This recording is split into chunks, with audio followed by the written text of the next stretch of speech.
பாலபாஸ்கரன் கொடுக்கும் சிலுவையின் செய்தியை கேட்டுக்கொண்டிருக்கும் யாவரையும் இச்செய்தி மூலமாக சந்திப்பதில் பெரும் மகிழ்ச்சி அடைகிறோம். கர்த்தராகிய இயேசு கிறிஸ்துவனுடைய கிருபையும் தேவனுடைய அன்பும் பரிசுத்த ஆவியானவருடைய ஐக்கியமும் உங்கள் அனைவரோடும் கூட இருப்பதாக. ஆமென்.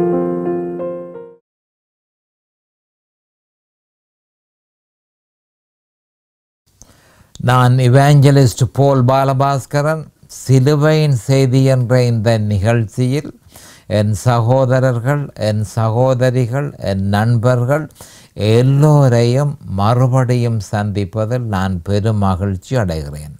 இந்த அருமையான நேரத்தை கர்த்தராகிய இயேசு கிறிஸ்து எங்களுக்கு ஒதுக்கி தந்திருக்கிறார். இந்த நேரத்தில் கர்த்தருடைய வேத வார்த்தைகளை உங்களோடு பகிர்ந்து கொள்வது எனக்கு மிகுந்த சந்தோஷத்தை அளிக்கிறது என்பதை நீங்கள் அறிந்து கொள்ள வேண்டும். கர்த்தருடைய வார்த்தை என சொல்லப்படும் பொழுது அது எந்த காலத்திலும் சிலுவையில் அறையப்பட்ட இயேசு கிறிஸ்துவை பற்றியே பிரகடனப்படுத்துகிறது என்ற உண்மையை நாம் தெளிவாக அறிந்து அதை நம்முடைய இருதயத்தில் உறுதியாக நாட்டி வைத்திருக்க வேண்டும். ஏனென்று சொன்னால் அதுதான் விசுவாசம், அதுதான் சுவிசேஷம். இதனையே சுருக்கமாக பவுல் அப்போஸ்தலர் 2 கொரிந்தியர் 2:23 நாங்களோ சிலுவையில் அறையப்பட்ட கிறிஸ்துவை பிரசங்கிக்கிறோம் என்றும், இதனையே இதை தவிர வேறு ஒன்றையும் விசுவாசிக்க கூடாதென்று 1 கொரிந்தியர் 2:2 இயேசு கிறிஸ்துவே சிலுவையில் அறையப்பட்ட அவரையே அன்றி வேறு ஒன்றையும் உங்களுக்குள் அறியாதிருக்க தீர்மானித்திருந்தேன் என்றும் பவுல் அப்போஸ்தலர் சொல்லியிருக்கிறதை நாம் கவனத்துக்கு எடுத்துக்கொள்ள வேண்டும். இப்பொழுது வேத வார்த்தைக்கு போவோம். ரோமர் 8:18 ஆதலால் இக்காலத்து பாடுகள் இனி நம்மிடத்தில் வெளிப்படும் மகிமைக்கு ஒப்பிடத்தக்கவைகள் அல்லவென்று எண்ணுகிறேன். மறுபடியும் திருப்பி வாசிக்கிறேன், மிக முக்கியமானது. ஆதலால் இக்காலத்து பாடுகள் இனி நம்மிடத்தில் வெளிப்படும் மகிமைக்கு ஒப்பிடத்தக்கவைகள் அல்லவென்று எண்ணுகிறேன். அப்போ கவனமாக இதை கேட்டுக்கொள்ளுங்கள். என்ன அது என்றால் இனித்தான் அந்த மகிமை வரப்போகிறது என்பது தெளிவாக சொல்லப்பட்டிருக்கிறது. ஆனபடியால் கிறிஸ்தவர்களே, நீங்கள் பட்ட பாடுகள் எல்லாவற்றையும் நீங்கள் கவனத்துக்கு எடுத்துக்கொண்டு இப்படி இருக்குமோ மகிமையை கொண்டு போய் நீங்கள் பட்ட பாடுகளோடு ஒப்பிட்டு பார்க்குற தூரத்துக்கு இல்லை. உங்களுடைய கற்பனைக்கு அப்பாற்பட்டதாக இருக்கும் அந்த மகிமை என்பதைத்தான் பவுல் அப்போஸ்தலர் இங்கு சொல்லியிருக்கிறார். இதற்கு நான் தெரிந்து கொண்ட தலையங்கம், இக்காலத்து பாடுகளை வரப்போகிற மகிமையோடு ஒப்பிட முடியுமா? ஒரு கேள்வியோடு தான் நான் விட்டிருக்கிறேன். இக்காலத்து பாடுகளை வரப்போகிற மகிமையோடு ஒப்பிட முடியுமா? இப்பொழுது நாம் ஜெபத்திற்கு கடந்து செல்லுவோம். அருமையானங்கள் பிதாவே, உமக்கு ஸ்தோத்திரம். பரலோகத்தின் தேவனே, உமக்கு ஸ்தோத்திரம். உம்முடைய குமாரன் இயேசு கிறிஸ்துவை பலியாக சிலுவையில் ஒப்பு கொடுத்து அவருடைய வெளியேறப்பெற்ற இரத்தத்தினால தேவரே நிலங்களை எல்லோரையும் மீட்டு கொண்டீர். அதற்காக உமக்கு அன்றைக்கும் ஸ்தோத்திரம். இந்த நேரத்தில் உம்முடைய வேத வார்த்தைகளை கேட்கிறதற்காக கூடியிருக்கிற உம்முடைய ஜனங்கள் எல்லோரையும் தவறீர் ஆசீர்வதியும் அபிஷேகியும். பிரகாசமான மனக்கண்களை அவர்களுக்கு கொடுத்தருளும். உம்முடைய வேத வார்த்தைகளை அறிந்து கொள்ளக்கூடிய பாக்கியத்தை அவர்களுக்கு கொடுத்தருளும். அதே நேரம் அடியேனையும் அபிஷேகித்து அவர்களுக்கு நிதானமான முறையில் போதிக்க உம்முடைய பரிசுத்த ஆவியானவர் அவரே போதகராக இருக்கிறார். அவரே போதனை செய்ய வேணும் என்று இயேசு கிறிஸ்துவின் நாமத்தினால் கேட்டுக்கொள்கிறேன் பிதாவே. ஆமேன் and amen and amen. Hallelujah, hallelujah, hallelujah. Thank you Jesus. அப்போ கடைசி செய்தியில் இறுதியாக நான் ஆதியாகமம் 4:7 சொல்லப்பட்ட வேத வாக்கியத்தை மறுபடியும் ஒருக்கா திரும்பி வாசிக்கிறேன். ஆதியாகமம் 4:7 தேவனாகிய கர்த்தர் காயினை நோக்கி, நீ நன்மை செய்தால் மேன்மை இல்லையோ, நீ நன்மை செய்யாதிருந்தால் பாவம் வாசல் படியில் படுத்திருக்கும், அவன் ஆசை உன்னை பற்றி இருக்கும், நீ அவனை ஆண்டு கொள்ளுவாய் என்றார். எல்லா நன்மையும் உனக்கு கிடைக்கும், உன்னுடைய ஆத்துமாவையும் நீ பாதுகாத்து கொள்ளுவாய். இதோ வாசற்படியிலே அந்த பலி அந்த படுத்து கிடக்குது. அப்போ காயின் நோக்கி ஆண்டவர் சொல்லுகிறார், ஆபேல் கொடுத்தானே, அதை நீ பார்த்தாயோ இல்லையோ, அதே மாதிரி நீயும் செய், அது உனக்கு மேன்மையாக இருக்கும், உன் ஆத்துமாவை நீ காப்பாற்றுவாய். ஆனபடியால் ஆபேல் கொடுத்த மாதிரி நீ கொடு என்று சொல்லி ஆதியாகமம் 4:7 தேவாதி தேவன் காயினை கேட்டுக்கொண்டார். அவனோ அந்த வேண்டுதலை நிராகரித்து தன்னுடைய பலியை ஏற்றுக்கொள்ளுமாறு வேண்டிக் கொண்டான். அப்போ ஆண்டவர் சொன்ன மனுஷனுடைய பிரச்சனை அந்த பாவம் என்று நான் கருத மாட்டேன் என்று காயின் நினைக்கிறான். அப்போ என்னுடைய பிரச்சனையை ஹேண்டில் பண்ண என்னால் முடியும்.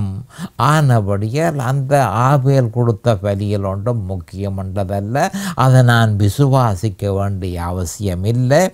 இதோ என்னுடைய பலியை என்னுடைய சொந்த பலத்தினால நான் சேகரித்த இந்த பலியை உமக்கு தருகிறேன், நீர் அதனை ஏற்றுக்கொள்ளும் என்று சொல்லி காயின் சொன்னான். தேவனோ அதை முற்று முழுவதுமாக நிராகரித்தார். ஏன்? அது அல்ல மனுஷகுலத்தினுடைய பிரச்சனை. மனுஷகுலத்தினுடைய பிரச்சனை அந்த பாவம், அதற்கு தீர்வு சிலுவையில் அறையப்பட்ட இயேசு கிறிஸ்து. உலக தோற்றத்துக்கு முன்னமே இது தீர்மானிக்கப்பட்டது. 1 பேதுரு 18:20.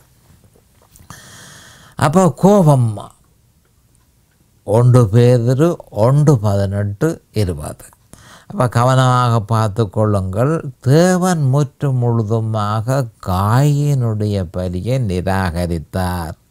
அப்போ நிராகரித்த உடனே காயின் கோபம் கொண்டான்.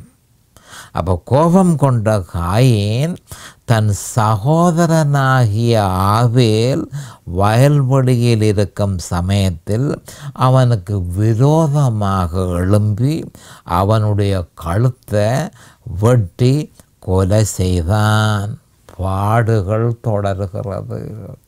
அப்போ பழைய ஏற்பாட்டிலையும் பாடுகள் தொடர்கிறது. சிலுவையில் அறையப்பட்ட இயேசு கிறிஸ்துவை ஏற்றுக்கொண்ட ஆபேல் ஏற்றுக்கொள்ளாத காயின் மூலம் கொலை செய்யப்பட்டான். பாடுகள் தொடர்கிறது. அப்போ அவன் கழுத்தை வெட்டி கொலை செய்தான் என்று சொல்லி 1 யோவான் 3:12 சொல்லப்பட்டிருக்கிறது. அதை சற்று விவரமாக பார்ப்போம். 1 யோவான் 3:12. பொல்லாங்கானால் உண்டாயிருந்து, பொல்லாங்கானால், யார் பொல்லாங்கன்? சாத்தான். காயின் சாத்தானால உருவானான் என்று சொல்லப்பட்டு கிடக்கு. பொல்லாங்கனால் உண்டாயிருந்து தன் சகோதரனை கொலை செய்த காயினை போல் இருக்க வேண்டாம். அவன் எது நிமித்தம் அவனை கொலை செய்தான்? தன் கிரியைகள் பொல்லாதவைகளும் தன் சகோதரனுடைய கிரியைகள் நீதியுள்ளவைகளுமாயிருந்ததன் நிமித்தமே என்று சொல்லி அப்போஸ்தலர் யோவான் தெளிவாக சொல்லியிருக்கிறார். அப்போ ஆபேல் தான் கொடுத்த பலியின் இரத்தத்தை விசுவாசித்தபடியினால் காயின் அவனுடைய குரல் வளைய வெட்டி அவனுடைய இரத்தத்தை அவனுக்கு காண்பித்து, இரத்தம் உனக்கு வேண்டியதாக இருந்தது, இதோ உன்னுடைய இரத்தம் என கூறி அவனை கொலை செய்தான் என்று நாம் அறிந்திருக்கிறோம். அப்படியே கிறிஸ்துவின் சிலுவையை நிராகரித்து மதத்தை கடைப்பிடிப்பவர்கள், பிரமாணங்களை கடைப்பிடிப்பவர்கள், கிறிஸ்துவின் சிலுவையை ஏற்றுக்கொள்பவர்களை அன்றும் கொலை செய்தார்கள், இன்றும் கொலை செய்கிறார்கள். இப்படியாக பாடுகள் தொடர்கிறது. மேலும் இதனையே பவுல் அப்போஸ்தலர் பிலிப்பியர் 3:17-20 சொல்லியிருக்கிறார். சகோதரரே, நீங்கள் என்னோட கூட பின்பற்றுகிறவர்களாகி நாங்கள் உங்களுக்கு வழிகாட்டுகிறபடி நடக்கிறவர்களை மாதிரியாக நோக்குங்கள். ஏனெனில் அநேகர் வேறு விதமாய் நடக்கிறார்கள். அவர்கள் கிறிஸ்துவின் சிலுவைக்கு பகைஞர் என்று உங்களுக்கு அநேகம் தரம் சொன்னேன். இப்பொழுதும் கண்ணீரோடும் சொல்லுகிறேன். அவர்களுடைய முடிவு அழிவு, அவர்களுடைய தேவன் வயிறு, அவர்களுடைய மகிமை அவர்களுடைய இலச்சையே. அவர்கள் பூமிக்கு அடுத்தவைகளை சிந்திக்கிறார்கள். நம்முடைய குடியிருப்போ பரலோகத்தில் இருக்கிறது. அங்கே இருந்து கர்த்தராகிய இயேசு கிறிஸ்து என்னும் ரட்சகர் வர எதிர்பார்த்து கொண்டிருக்கிறோம் என பவுல் அப்போஸ்தலர் கூறியிருந்தார். அப்போ என்னென்று சொல்லிக்க, பிலிப்பியர் 3:17-20 பவுல் அப்போஸ்தலர் இந்த பூமியில் நடக்கிற பிரச்சனையும் அந்த பலிக்கு எதிராக கவனமாக கேட்டுக்கொள்ளுங்கள். அந்த பலிக்கு எதிராக சதி தொடர்கிறது, கொலை தொடர்கிறது, துன்பங்கள் தொடர்கிறது. தேவனுடைய வழியை பின்பற்றுகிறவர்களுக்கு எதிராக எல்லா விதமான வன்முறையும் நடக்கிறது. பாடுகள் தொடர்கிறது. அப்போ பவுல் அப்போஸ்தலர் பிலிப்பிய கிறிஸ்தவர்களுக்கு மட்டுமல்ல, தாம் ரட்சிக்கப்பட்டிருப்பதாக எண்ணுபவர்களுக்கும் சேர்த்தே இதனை வலியுறுத்தி இருந்தார். அப்போ இந்த வேத வாக்கியத்தின் ஆவிக்குரிய பொருளை சற்று விவரமாக நாம் அறிந்து கொள்ள வேண்டும். ஏனென்று சொன்னால், கிறிஸ்துவின் சிலுவைக்கு பகைஞர்கள் இந்த பூமியில் நிறைந்து போயிருக்கிறார்கள். இவர்களால் கிறிஸ்தவர்களுக்கு பாடுகள் தொடர்கிறது. அப்போ சகோதரர்களே, கவனமாக கேளுங்கள். பிலிப்பிய கிறிஸ்தவர்களுக்கு சொல்றார், சகோதரரே, நீங்கள் என்னோட கூட பின்பற்றுகிறவர்களாகி என்ன மாதிரியாக பின்பற்றுங்கள், என்ன மாதிரியாக பின்பற்றுங்கள். பல்வேறு விதமான கிறிஸ்தவர்கள் இருக்கிறார்கள். அவர்களை அல்ல, நான் என்ன மாதிரி இயேசு கிறிஸ்துவை பின்பற்றுகிறானோ என்னை பார்த்து அதே மாதிரி பின்பற்றுங்கள். என் சகோதரர்களே, என்னை பார்த்து பின்பற்றுங்கள். நாங்கள் உங்களுக்கு வழிகாட்டுகிறபடி நடக்கிறவர்களை மாதிரியாக நோக்குங்கள். அவர்களின் செய்கைகளை நீங்கள் அவதானித்து பாருங்கள். நீங்கள் அதனை கடைப்பிடிக்க முந்தி அதனை அவதானித்து பாருங்கள். ஏனெனில் அநேகர் வேறு விதமாய் நடக்கிறார்கள். அநேக கிறிஸ்தவர்கள் வேறு விதமாய் நடக்கிறார்கள். கிறிஸ்துவின் சிலுவைக்கு அப்பால் செல்கிறார்கள். கிறிஸ்துவின் சிலுவைக்கு அப்பால் சென்று வேறு வழிகளை பின்பற்றி தேவனுக்கேற்ற முறையில் வாழலாம் என அநேகர் முயற்சி செய்கிறார்கள். கிறிஸ்துவின் சிலுவைக்கு அப்பால நரகமே வரவேற்கிறது. கிறிஸ்துவின் சிலுவைக்கு அப்பால பொய்யான உபதேசங்களே வரவேற்கிறது. கிறிஸ்துவின் சிலுவைக்கு அப்பால பாதாளமே வரவேற்கிறது என்பதை கிறிஸ்தவர்கள் அறிந்து கொள்ள வேண்டும். அவர்கள் கிறிஸ்துவின் சிலுவைக்கு பகைஞர் என்று, கிறிஸ்துவின் சிலுவையை பிரத்தியேகமாக பிரத்தியேகமாக பார்க்காதவர்களை பகைஞர்கள் என்று சொல்லி பவுல் அப்போஸ்தலர் முத்திரையிட்டிருக்கிறார். கிறிஸ்துவின் சிலுவைக்கு இவர்கள் பகைஞர்கள். அவர்கள் கிறிஸ்துவின் சிலுவைக்கு பகைஞர் என்று உங்களுக்கு அநேகம் தரம் சொன்னேன். பிலிப்பிய கிறிஸ்தவர்களுக்கு எத்தனையோ தரம் இந்த மனுஷர்கள் கிறிஸ்தவர்கள் என்று சொல்கிறார்கள். ஆனால் அவர்கள் கிறிஸ்துவின் சிலுவைக்கு பகைஞர்களாக இருக்கிறார்கள். ஏன்? சிலுவையில் அறையப்பட்ட கிறிஸ்துவை அவர்கள் விசுவாசிக்கிறதில்லை. இப்பொழுதும் கண்ணீரோடும் சொல்கிறேன், இது மிகவும் ஆபத்தான விஷயம். அவர்களுடைய முடிவு மகா பயங்கரமாக இருக்கும். அவர்களுடைய முடிவு அழிவு. சிலுவை உதாசீனம் செய்யப்பட்டால், தொடர்ச்சியாக உதாசீனம் செய்யப்பட்டால் ஆத்ம இழப்பு ஒன்றே முடிவாகி இருக்கும். அவர்களுடைய தேவன் வயிறு. அவர்களுடைய தேவன் வயிறு. தம்முடைய சொந்த லாபத்திற்காக சுவிசேஷத்தை புரட்ட முயற்சிப்பவர்களை பற்றி இங்கு சொல்லப்படுகிறது. அநேகமான போதகர்கள் இந்த வேலையில் ஈடுபட்டிருக்கிறார்கள். கிறிஸ்துவின் சிலுவையை போதிக்க வழிகிட்டால் பாடுகளை அனுபவிக்க வேண்டி வரும்.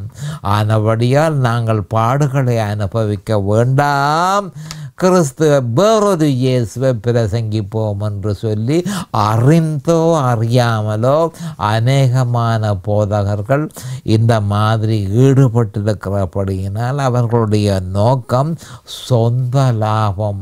இதனை பவுல் அப்போஸ்தலர் அவர்களுடைய தேவன் வயிறு என்று சொல்லியிருக்கிறார். அவர்களுடைய மகிமை அவர்களுடைய இலச்சையே, ஷேம். அவர்களுடைய மகிமை அவர்களுடைய இலச்சையே. அவர்கள் தேடும் பொருட்களை தேவன்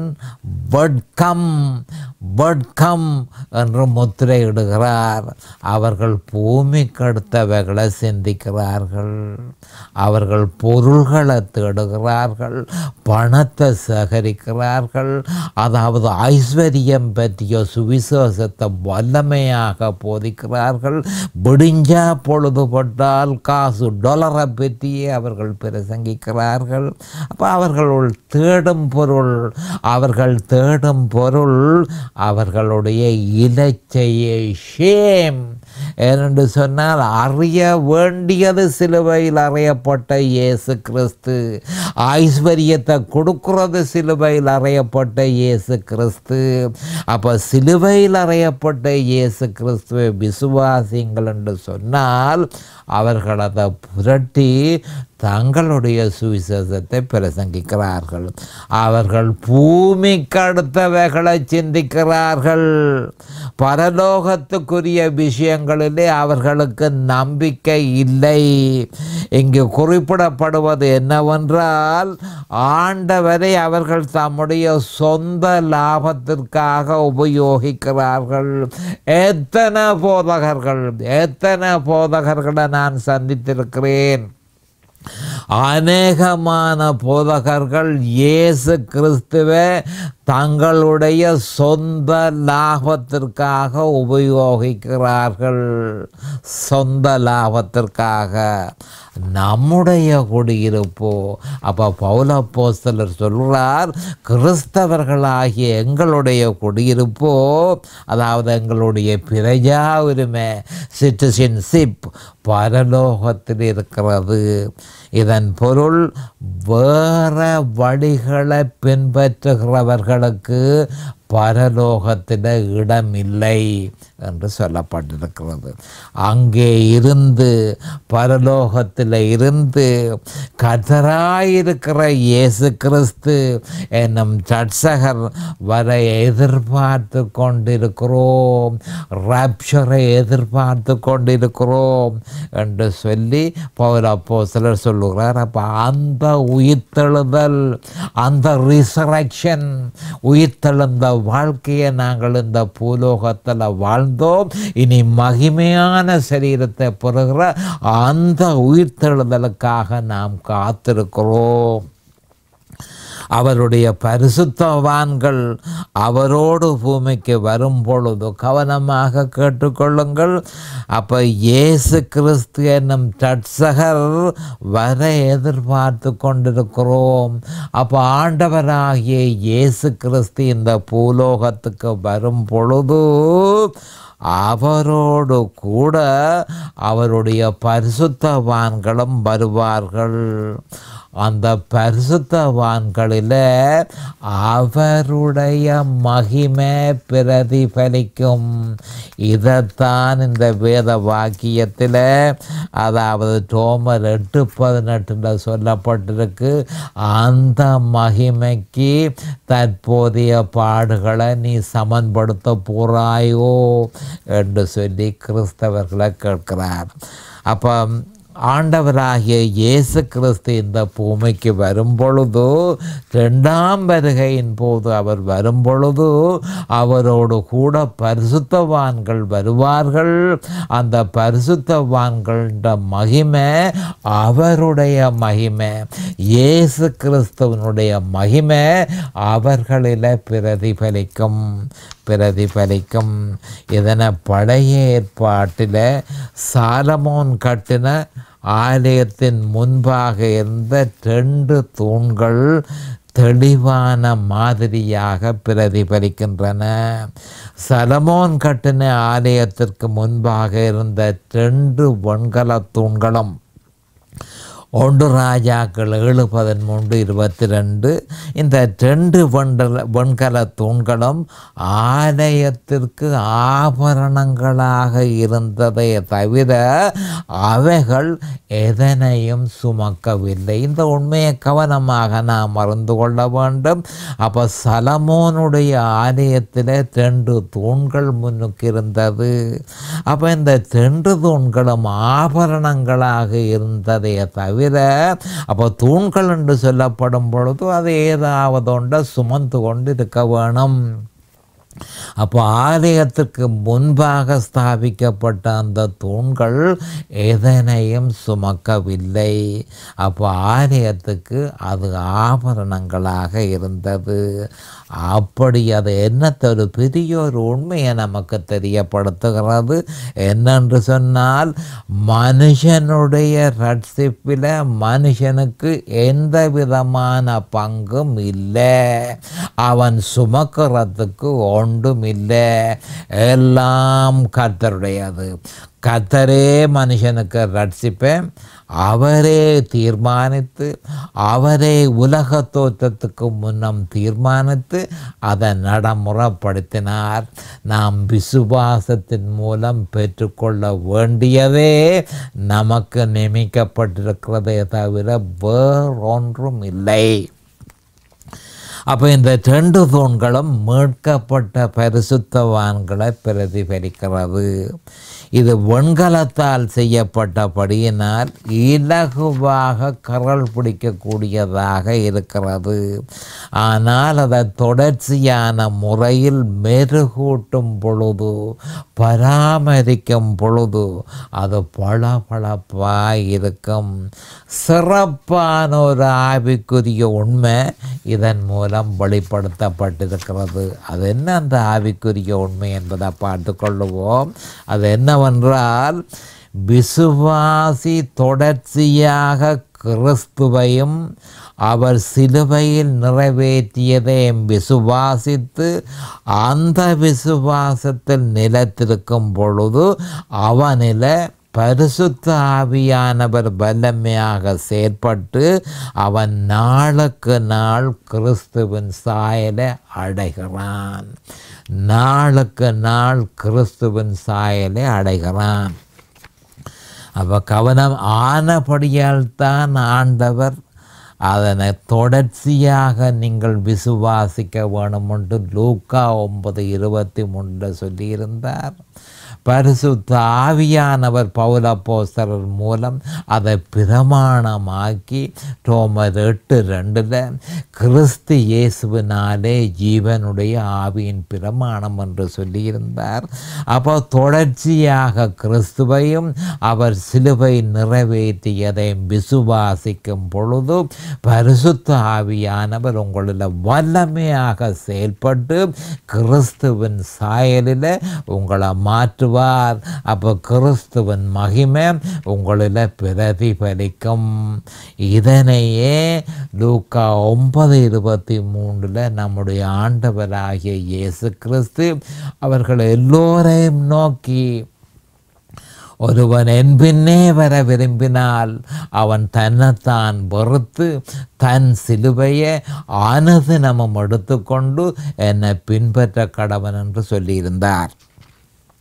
அதனை செய்ய ஒருவன் மறுப்பானாய் இருந்தால் அவன் எனக்கு சிஷ்யனாக இருக்க முடியாதென்று 14:27 சொல்லியிருந்தார். லூக்கா 14:27. அப்போ அவன் கிறிஸ்துவையும் அவர் சிலுவையில் நிறைவேற்றியதையும் அனுதினமும் விசுவாசியாவிடில் அவன் சீரழிந்த கிறிஸ்தவனாக மறுபடியும் தன்னுடைய சோரம் போன வாழ்க்கைக்கு திரும்புகிறான். பராமரிக்காமல் விடப்பட்ட வெண்கல தூண்களைப் போல கரல் பிடித்து மங்கி போகிறான். சாலமோனுடைய ஆலயம் கிழக்கு நோக்கி அமைக்கப்பட்டிருக்கிறபடியினால் அதிகாலையில் ஒலிவமலையின் மேலாக சூரியன் உதிக்கும் பொழுது சூரிய கதிர்கள் அந்த வெண்கல தூண்களில் பட்டு கண்கூசும்படியாக மிகவும் பிரகாசமான வெளிச்சத்தை கொடுப்பது அந்த நேரத்தில் கண்கொள்ளா காட்சியாக இருந்தது. வியாபாரிகள் சற்று நேரம் ஒலிவமலையில் காத்திருந்து சூரியன் உதிக்கும் பொழுது அதன் கதிர்கள் வெண்கல தூண்களில் பட்டு அதிலிருந்து பிரகாசிக்கும் கண்கொள்ளா காட்சியை கண்டு களிப்பார்கள்.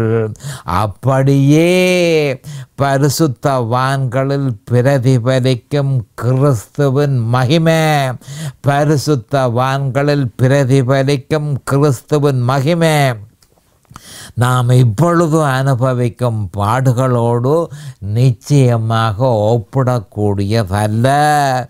இதனையே நம்முடைய ஆண்டவராகிய இயேசு கிறிஸ்து வெளி 3:12 ஜெயம் கொள்கிறவன் அவனோ, ஜெயம் கொள்கிறவன் அவனோ அவனை என் தேவனுடைய ஆலயத்தில் தூணாக்குவேன். கவனமாக கேட்டுக்கொள்ளுங்கள். ஜெயம் கொள்கிறவன் அவனோ அவனை என் தேவனுடைய ஆலயத்தில் தூணாக்குவேன் என கூறியிருக்கிறார். அப்போ சூரிய கதிர் பட்ட பொழுது வெண்கல தூண்கள் எவ்வளவு பிரகாசமாகவும் அழகாகவும் தோற்றம் அளித்ததோ அப்படியே பரிசுத்தவான்களிலும் கிறிஸ்துவின் மகிமை பிரகாசிக்கும் என்பதை தெளிவாக அறிந்து கொள்ள வேண்டும். ஜெயம் கொள்கிறவன், அங்கே ஜெயம் கொள்கிறதுக்கு நாம் ஒன்றும் வெற்றி கொள்ள வேண்டிய அவசியமில்லை. ஏற்கனவே ஜெயம் கொண்டவர் அங்கு இருக்கிறார். இயேசு கிறிஸ்துவே ஜெயம் கொண்டவர். அந்த இயேசு கிறிஸ்து நமக்குள் இருக்கும் பொழுது, அந்த இயேசு கிறிஸ்து நம்முடைய இருதயத்தில் இருக்கும் பொழுது நாம் ஜெயம் கொண்டவர்கள் ஆனபடியால் அவரையும் அவர் சிலுவையில் செய்து முடித்ததை விசுவாசித்து அந்த விசுவாசத்தில் நிலைத்திருப்போமாயிருந்தால் நாம் ஜெயம் கொண்டவர்களாய் இருக்கிறோம். நேரம் சமீபமாகிவிட்டது. அடுத்த செய்தியில் சந்திக்கும் வரை கர்த்தராகிய இயேசு கிறிஸ்துவின் நாமத்தினால் நான் உங்களை ஆசீர்வதிக்கிறேன். அவருடைய கிருபையும் அவருடைய இரக்கமும் தாராளமாக உங்களுக்கு கிடைப்பதாக இயேசுவின் நாமத்தில் பரிசுத்த பிதாவே. ஆமேன் அண்ட் ஆமேன் அண்ட் ஆமேன். இந்த சிலுவையின் செய்தியை கேட்பவர்கள் அதன் ஆவிக்குரிய பலனை பூரணமாக அடைய வேண்டும் என்பதே நம்முடைய பிரார்த்தனையாகும். தொலைபேசி மூலம் தொடர்பு கொள்ள விரும்புவோர் 647-465-1224 மூலமும், இமெயில் மூலம் தொடர்பு கொள்ள விரும்புவோர் paulbalabhaskaran@gmail.com மூலமும் தொடர்பு கொள்ளலாம்.